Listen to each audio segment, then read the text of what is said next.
And that was be a lamp, be a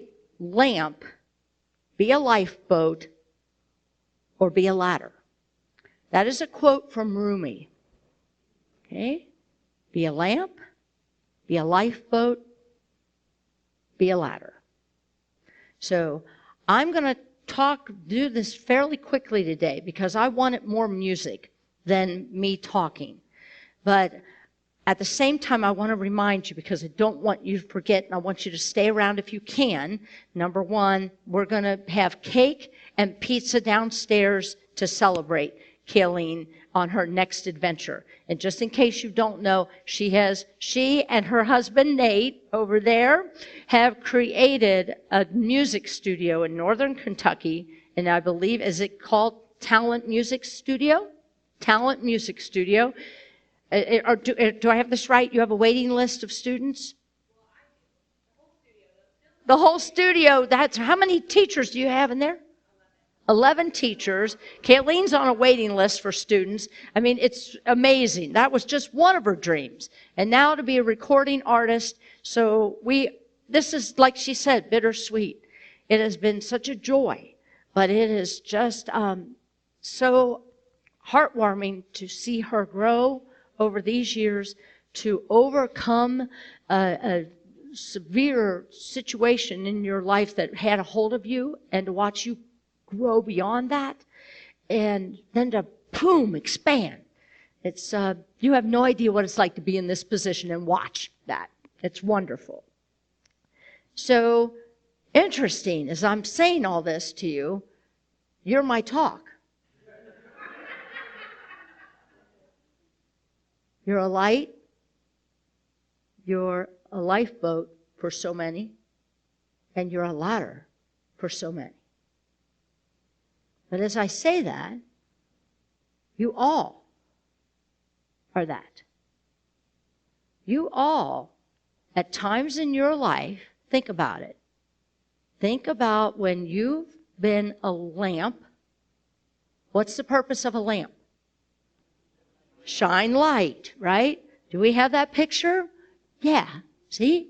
You all have that ability, don't we? Don't we all? Right? But we have to turn the light on. Right? And it's okay to be in the dark sometimes, okay? It's okay. But our job is to get that light back turned on and shining brightly. And when our light is off, the job is to go search for people who got their light on. Don't go search out more people in the dark. We've all done that, haven't we? What'd that do for you? Nothing. Nothing but bring you into more darkness. So the key of being a light, and that's why I say, Kayleen, and I'm looking at Nate, I can't help it. I look at each and every one of you of how you are a light. And I've witnessed almost every single one of you, because I've met almost every single one of you, and I've seen the light come through your eyes. You don't have to say a single word to be a light. Just smile. And don't you feel a light from somebody?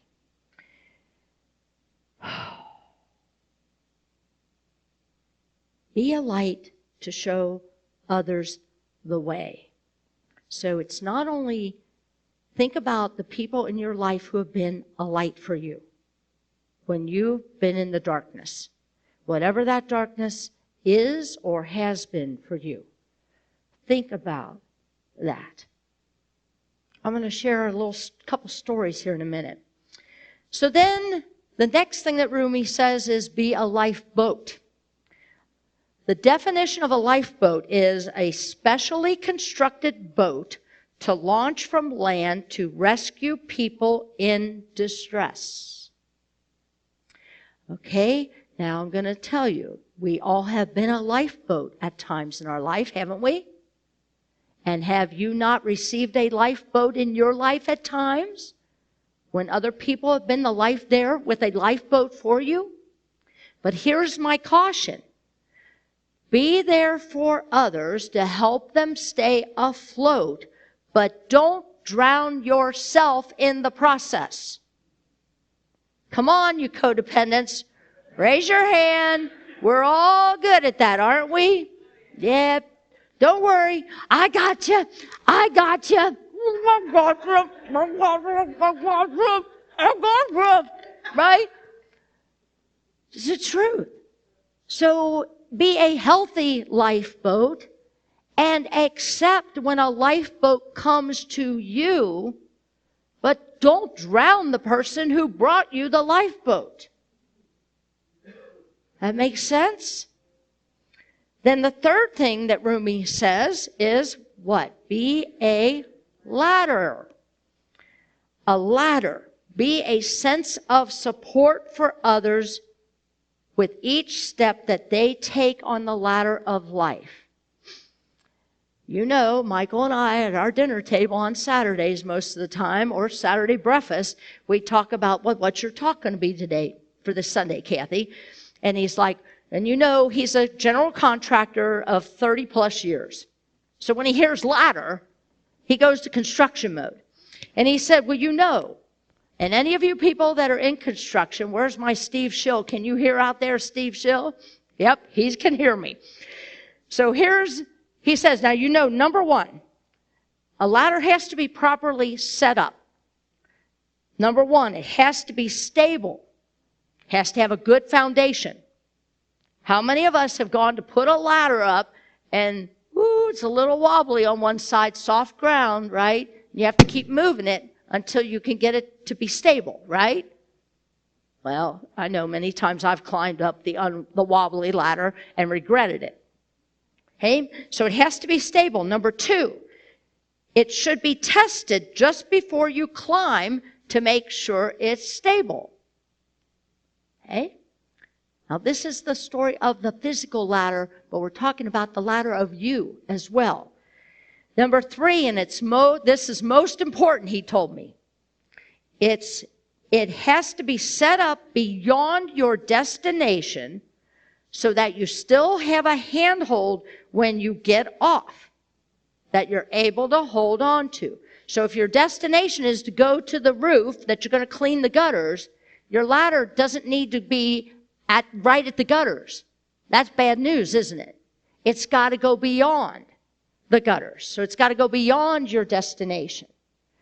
So now think about that in your own life. How many of us have set up ladders and put it right where we want to go, and then sometimes we can't get off the ladder because it's not safe. We don't have anything to hold on to. So I'm going to use a couple of examples here very quickly. And I'm going to use Kayleen, but I'm also going to use some other people because I think she's really easy to look at. But I'm also going to say that's to anybody in customer service, anybody, nurses, doctors, teachers, anybody in customer service of any kind. So that includes a lot of people, doesn't it? But I'm also going to say that it goes for each and every one of you. And I don't care what you do in your life. If you are a stay-at-home mom or dad, whether you are a parent, whether you are a housewife, it doesn't matter. You are all three of these and have the opportunity. So we're going to look at Kayleen because it's easy to see. Okay, when is she a lamp? Just ask her to sing a song. Whoop, light shines, doesn't it? Yep. Oh, have a first grader come in and want to learn piano. Whoop, light shines. How easy she can turn her light on. And she's had a lot of darkness in her life. And some of you have been witness to share when she has shared some of that. But she gets back, and how does she get back? Because she goes and finds other people shining the light. She also finds people bringing the lifeboat, right, to help her get to shore. And she also has people in her life to bring a ladder so that she can climb the ladder to her next destination. That makes sense? Okay? All right? So I'm just going to take quick little examples. I'm looking around the room here. You know, I can't help it. I'm looking at my son's here from California, and I'm looking at him sitting next to his high school best friend.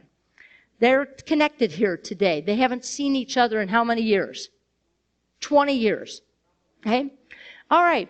Together, these two thought it would be an adventure to move to California at age 18, right out of graduation of high school. Yep. Before cell phones. Yep.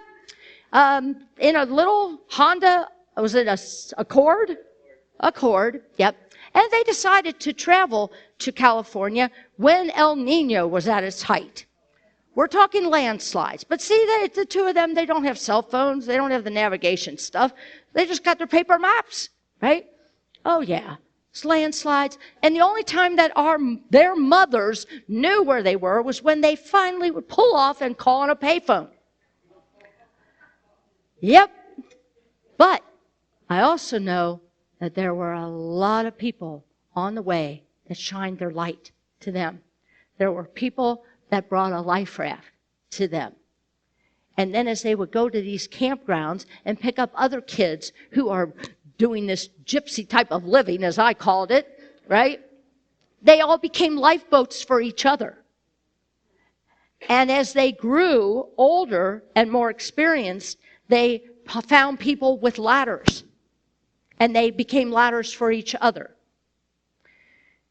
I'm going to tell you about Sunday night, Father's Day night.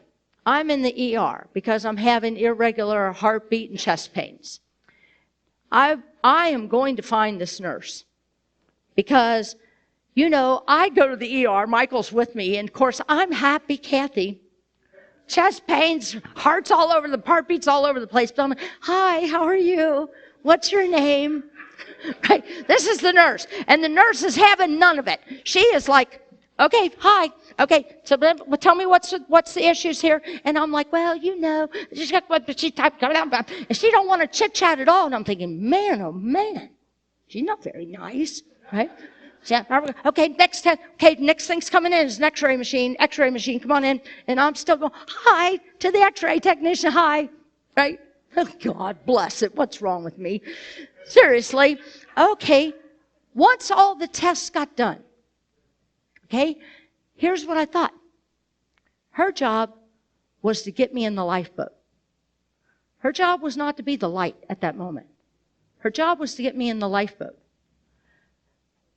Then after all the tests were run, now we got to wait. Now she's a light. She's like, I've been a nurse 26 years, and this is the best place where I work, which is, I'm going to advertise for them, Good Samaritan, Western Ridge Emergency Room. If you ever have to go to the emergency room, no wait. Boom. They're on it like this. Okay, that's my little advertisement. If I could get this nurse's name, I would give her a plug right now. I'm telling you, she was amazing. Now here comes this light, and she's calming me down. Her job was to get me in the lifeboat. Now her job becomes being the light to the patient. Okay, time to leave. Everything's okay. I'm all right to leave. And now she becomes a ladder. Now she brings the ladder in, and she gives me the steps that I'm supposed to do. She's not going to call my doctor. She's not going to schedule a stress test. That's my job. See the difference? So I'm hoping you're taking my story and other stories and relating it to your own life, because that is where this powerful quote of Rumi resonates with me. All the time you get the opportunity to be a lamp, a lifeboat, and or a ladder. That nurse was all three at that moment. I said to her, you've worked through this whole COVID year. And she goes, absolutely. She said, it's been an honor to be helping people through this pandemic. I go to leave. She hugs me. She hugs Michael. It was just like surreal.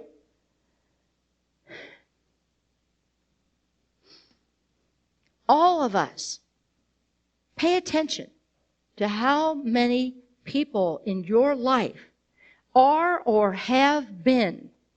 You know, I look at my son Bobby, who lost his cell phone in the, what is that, the Miami? And Little Miami and Loveland, they're kayaking, right? Well, here came a tree and a current and canoe tipped or the kayak tipped, cell phone gone. And I watched my daughter and I watched others start to keep shining light for him. And then here came some lifeboats, some ideas. Okay, here's the process. Now the ladder moved in. What do we need to do? Boom, boom, boom. Yeah, it's still going to take time, but somebody's going to get a new phone to him. So it's these things. But sometimes we don't take time to pay attention to these little blessings that keep showing up in our life.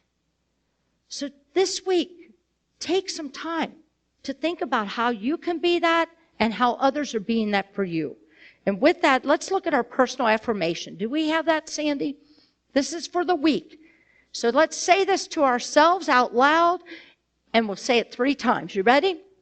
This week, I am raising my awareness of how important it is to look after others, lift them up, and believe in them. Ready? One more. Let's do 2 more. This week, I am raising my awareness of how important it is to look after others, lift them up, and believe in them without drowning, right? Without drowning yourself, right? Check on your codependent gene. This week, I am raising my awareness of how important it is to look after others, lift them up, and believe in them. Namaste. The Christ presence in me truly sees and honors that Christ presence in each and every single one of you. Namaste.